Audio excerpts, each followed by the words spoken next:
Bien, cambiamos de tema por un instante, vamos a enfocarnos en lo que ocurre en Medio Oriente y de hecho nos vamos en vivo ahora a Israel. Está Brian Mayer, nuestro compañero de acá de Canal 26, ahí en la frontera, en la franja de Gaza, básicamente la frontera, por supuesto, entre Rusia y Gaza.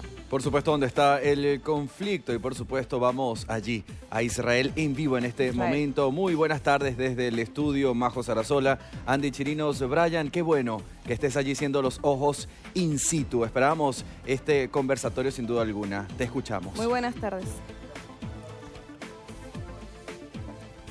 Igualmente, Majo, Andy y a cada uno en sus hogares. Buenas tardes aquí desde Ashkelon. Estamos en línea recta a 11 kilómetros. Ashkelon del lado israelí y a 11 kilómetros el comienzo del espacio norte de la franja de Gaza. 5:20 de la tarde, sin embargo ustedes podrán ver aquí qué diferente es el panorama del entorno en cuanto a la luz solar y demás. Ya las actividades han empezado a mermar, pero además Ashkelon ha sido una de las localidades más alcanzadas, no solamente el 7 de octubre por los ataques que ocurrieron en aquel día, sino también por todos los ataques que hasta incluso en estas últimas horas el grupo terrorista Hamas sigue lanzando desde la franja de Gaza. En el anterior envío dentro de Israel estábamos en Sderot, mucho más cerca, estábamos a 4 kilómetros, donde la gente sabe que cuando un cohete es lanzado por el grupo terrorista Hamas hacia Sderot, tienen 30 segundos para ponerse a cubierta desde que suenan las alarmas anticipando ese ataque. Aquí, un poquito más de distancia, 1 minuto y medio de distancia. Por eso también vemos que hay gran cantidad de población que se ha ido y que en esta playa, que es pública, que es abierta, hoy solamente veíamos, como recién a mis espaldas, a un papá ortodoxo con su fusil, porque es lo que corresponde por el tipo de servicio que está cumpliendo frente a las Fuerzas Armadas como persona movilizada en defensa de su país, junto a los niños que también están jugando, que son sus hijos, y son, les digo, en todo caso ahora giro la cámara, pero en casi son 7 kilómetros de playa por acá aproximadamente, son 5 o 6 kilómetros de playa, son las únicas 4 o 5 personas que tengo alrededor, no queda nadie en toda esta zona y tiene que ver con que la guerra no empezó y terminó aquel 7 de octubre. Claro. Empezó aquel 7 de octubre y todavía no se sabe qué va a pasar y los ataques son incesantes. Con esto resumo, el viento no acompaña, pero nosotros acá nos sentimos casi como una tormenta eléctrica porque continuamente, incluso ahora mientras les estoy hablando, escuchamos de un lado el grupo terrorista Hamas que está atacando y por otra parte el ejército israelí que se está defendiendo y que está también intentando neutralizar la agresión terrorista en esta zona. Bien. Sí, Brian, quería en este momento preguntarte, nosotros acá en Canal 26 le hemos dado cobertura a ambas caras de la moneda y la situación es la siguiente. Permíteme poner en contexto y me vas luego corrigiendo qué tan certero es tú estando en el lugar. Nosotros transmitimos la información como el grupo Hamas ataca a Israel el 7 de octubre de manera sorpresiva, 1.400 muertos. Israel en represalia responde, ya va por una cifra de 10.000 muertos y los ataques continúan. Estando en ese punto, la gente vive con desespero o en este caso ya más bien están, así como en Rusia, acostumbrados a suena la alarma, inmediatamente corremos, en Ucrania, quiero decir. No, y es muy bueno tu paralelismo por lo que veíamos en los 3 viajes que hicimos a Ucrania. Voy de adelante hacia atrás. Acá cuando suenan las alarmas, el sistema que ha desarrollado de radares Israel es realmente de una tecnología muy desarrollada e incluso una ciudad como Tel Aviv, que es la capital de Israel, está dividida en 4 subzonas. Entonces la gente a través de las aplicaciones celulares, al margen de las alarmas que suenan en las calles, saben con exactitud la trazabilidad del cohete que se ha lanzado y pueden prever dónde más o menos pueden hacer contacto o dónde va a ser interceptado por los sistemas de defensa antiaérea. Saben que cuando suenan las alarmas es cuestión de segundos para que en el aire la cúpula de hierro logre derribar los ataques o para que de hecho hagan algún tipo de contacto con el suelo.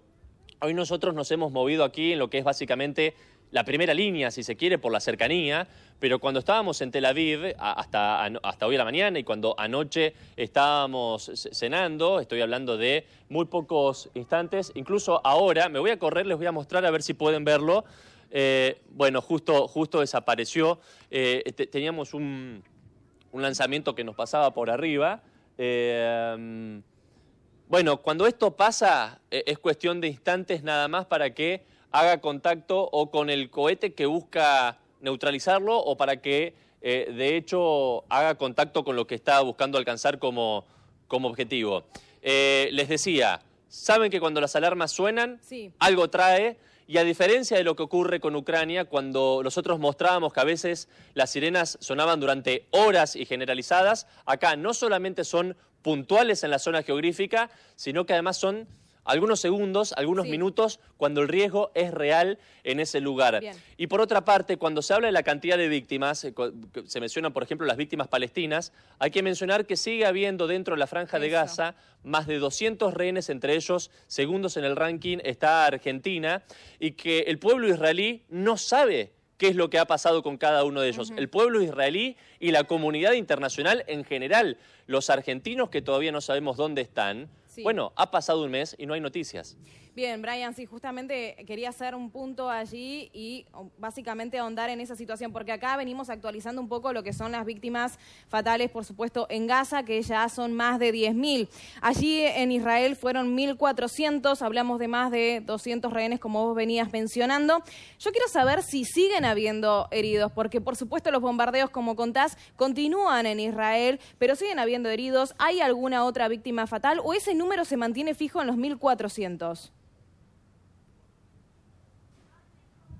No pude repasar el número exacto que ha brindado hace algunas horas nada más en un parte de prensa la autoridad israelí, pero sí pudimos chequear que se mantiene la cifra de cantidad de argentinos que están desaparecidos. Es el segundo en el ranking por debajo de Tailandia, de ciudadanos de esa nacionalidad que vivían acá y que no se sabe el paradero. Pero sí te puedo responder, si bien, insisto, sin darte la cifra precisa, sí, que lógicamente se incrementa día a día la cantidad de ciudadanos que viven aquí en territorio israelí, no solamente porque eventualmente logren los cohetes del grupo terrorista de Hamas, los cohetes, los misiles y también el fuego de morteros, hacer contacto con ellos, sino porque también a veces cuando lógicamente la cúpula de hierro reacciona y logra derribar esos ataques, los artefactos, los efectos secundarios, es decir, los restos de esos materiales que son destruidos, sí, caen y generan también heridas. Incluso hay muchas personas que en la desesperación de tratar de tomar cubierta en alguna casa, en algún refugio, bueno, se lastiman, tienen accidentes, etcétera, y también derivan en ese tipo de heridas. Así es. Bueno, Brian está acá con nosotros, Manuel Castro también, que lo sumamos a este tema. ¿Qué tal, Brian? ¿Cómo estás? Tres preguntas en una. Mencionaste recién la cúpula de hierro. Hola, Manuel, un gusto hablar con vos. Igualmente.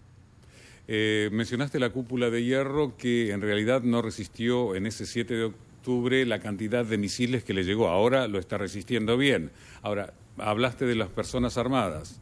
Los civiles, algunos civiles, no aquellos que están de reserva, también están armados. La otra, estamos hablando de la cantidad de muertos. También se habló de 400 o 500 soldados israelíes muertos y también de periodistas. ¿Qué hay de cierto con respecto a esos números? Y si se está negociando por los rehenes. Te hice varias preguntas al mismo tiempo, perdón. Sí, si me olvido de alguna, por favor me lo remarcás. Por favor. Pero en cuanto a lo que tiene que ver con la cúpula de hierro, Manuel, me parece importantísimo destacar que la efectividad siempre se ha mantenido por parte de la cúpula de hierro en torno a un 90-95%. Lo que ha ocurrido es que cuando de pronto hay un ataque con 10 cohetes o hasta incluso 100 cohetes, uno no logra ver o dimensionar el impacto y lo que eso genera como consecuencia. Pero cuando hay una oleada, un ataque masivo como el que hemos visto el 7 de octubre, ese margen de error del 5% genera la masacre que ha generado al margen de los terroristas que de hecho y personalmente han logrado infiltrarse dentro del territorio israelí. Se sigue hablando siempre más o menos del mismo porcentaje de efectividad, lo que cambia es la cadencia de ataque del grupo terrorista y por eso también la necesidad que tiene Israel, lógica e insisto, como una necesidad planteada, de erradicar de una vez por todas al terrorismo, porque va a ser una amenaza continua y permanente como lo viene siendo no solamente en estos 32 días, sino hace tantos años atrás también. El primer ministro habló hace algunas horas y viene sosteniendo la misma línea de los últimos días. No hay posibilidad de dar respuestas a los planteos de, por ejemplo, un cese al fuego, por esto que recién te decía, porque es darle margen al terrorismo a que se regenere, sino porque además no pueden negociar con otra parte que ni siquiera da información de qué pasa con los rehenes.